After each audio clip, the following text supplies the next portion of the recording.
Hello, friends, and welcome back to Stories About Entitled People. Nothing will brighten up your vacation like a crazy Karen who sneaks onto your boat and causes a scene. Some people are crazy. These Karens need mental health after being publicly humiliated.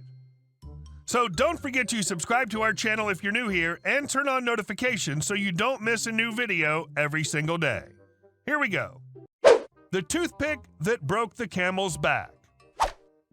About a decade ago, I worked for a concrete inspection company. Our main job was to take samples from the new concrete being poured for future testing. The testing was to make sure that it was mixed properly to hold the correct weight. We had to look for additional things, but that was on a job-to-job basis. At the time this story takes place, I'd been working for company for 3 months. I had the basics down, but still needed help with some of the add-on jobs. Just like all great jobs, on a Friday at 3:30 p.m., the dispatcher called me into his office to tell me that I would be going out with, we'll call him Jack, to a new hospital being built. Right about this time, Jack walked in, and he looked pissed. So after arguing with our dispatcher for a little bit, we hung our heads and drove out to the job site. On the way there, Jack told me a bit about the people working at the site and what I could expect.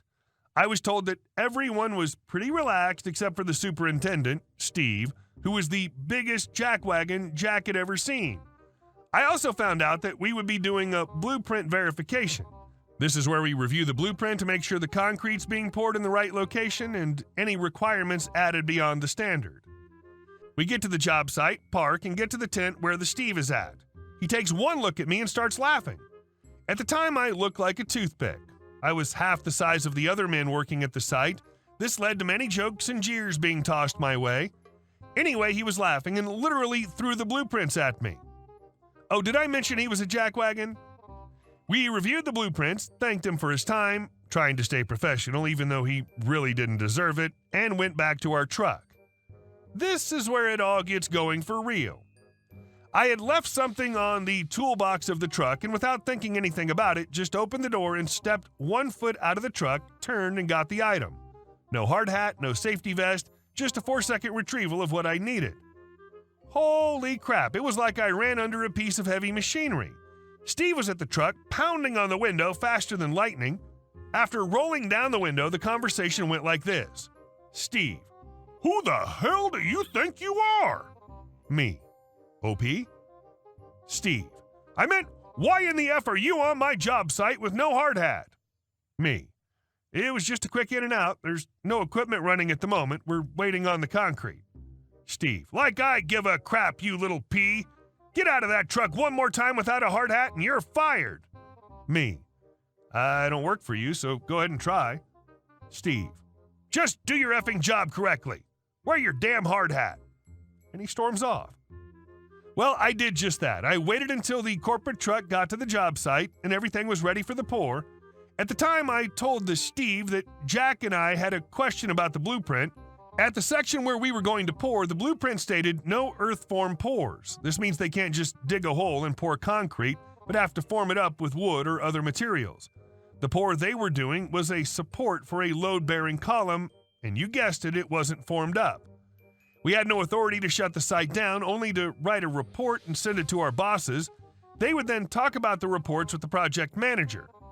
I hadn't quite learned to just keep my mouth shut and write the report. After I told him that we'd have to report all of this, he said, "I don't give a F what the blueprint says. There's no need to form this up, and we aren't going to. We're pouring the concrete." Well, okay then. We thanked him and went back to the truck, filled out the report, and waited. We didn't even bother to take samples. The whole section would have to be ripped out since it wasn't in compliance with the building specs. Noticing this, the Steve again storms up to the truck. Steve: "Why in the hell didn't you take samples?" Me: "No point, it's going to have to be ripped out." Steve: "The F it is."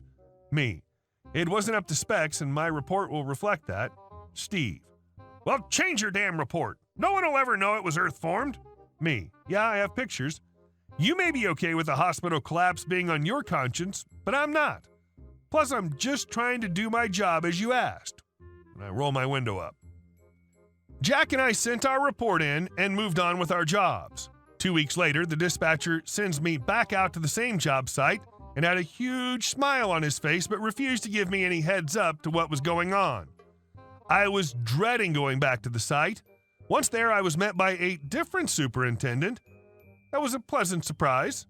Apparently, my report did some good after all. The old superintendent got fired. It turns out he'd been cutting corners for years. Some of his crew told the project manager about a few instances of what he'd done, and they fired Steve on the spot. This is absolutely amazing karma. And our second story. Sorry I ruined your whole day. I'm a cashier at a popular discount grocery store. I'm an override cashier and have been around for 5 years. I worked yesterday on the express lane, 1 to 8 items, and everything was going smoothly. It was such a beautiful day, and I was in a really good mood. All my customers were sweet, and that almost never happens.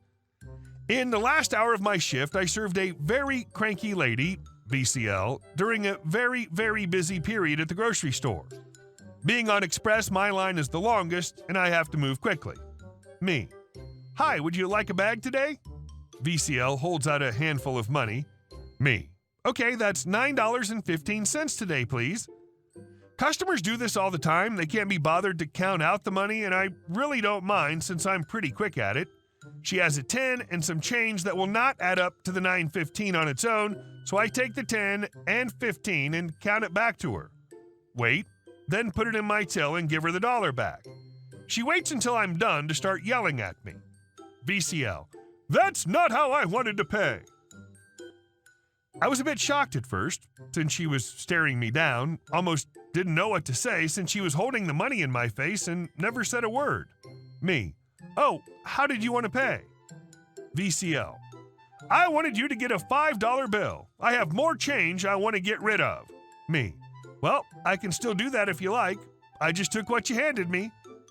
I take her change and give her the $5 bill, even though I didn't really have to, just trying to make her happy. She rips the money out of my hand with a huff. Me. Would you like your receipt as well? VCL. You should have asked me if I had more change. What kind of cashier are you? I've never. At this point, I've started with my next customer and really don't want to stand there and take her crap anymore, so I cut her off. Me. Okay, you have a nice day. Really nice tone. VCL. I will not have a nice day. I couldn't control myself at this point. I paused and looked her dead in the eye, trying so hard to hold it in, but I couldn't. I bursted out laughing. I looked away knowing I just pissed her off more and didn't want her to start again. That's when I realized I wasn't the only one laughing.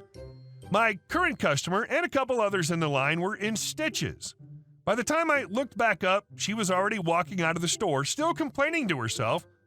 I tried my best to stay as professional as possible, but I just couldn't hold it in. And our last story. Ma'am, I'm American, like you.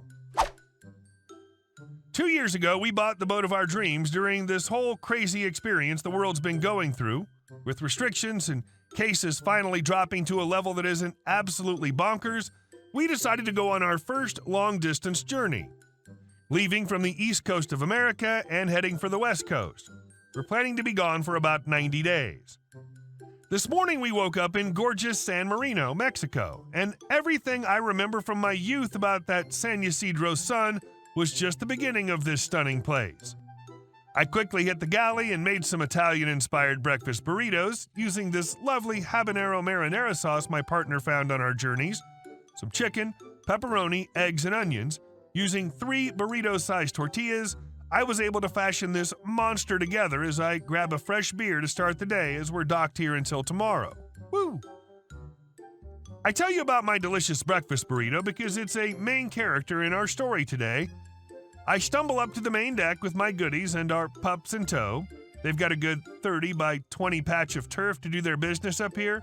Standing there in my Crocs, obnoxiously bright swim trunks, and one of those oversized straw hats with the chin strap, I hear the song of my homeland, the American Karen going ballistic on what I think were dock workers?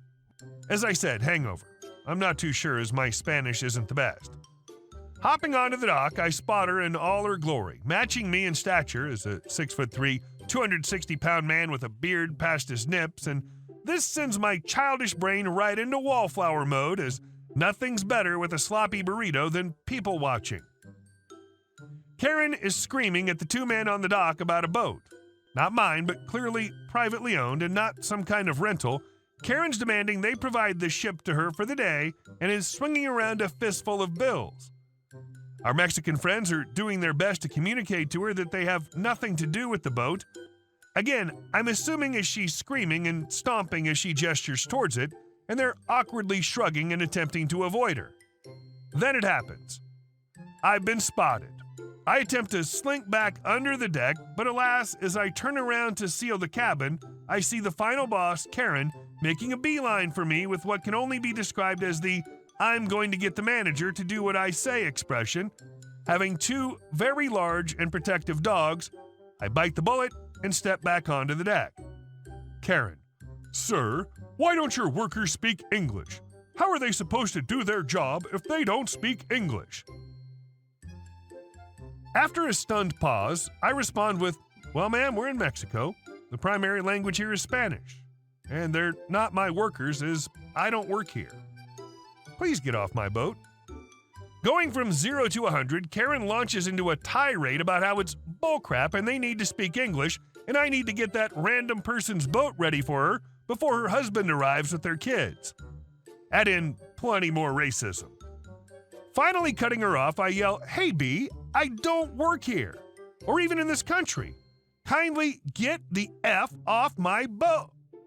As I'm saying the word boat, Karen shoved me. No words, just a full-on shove.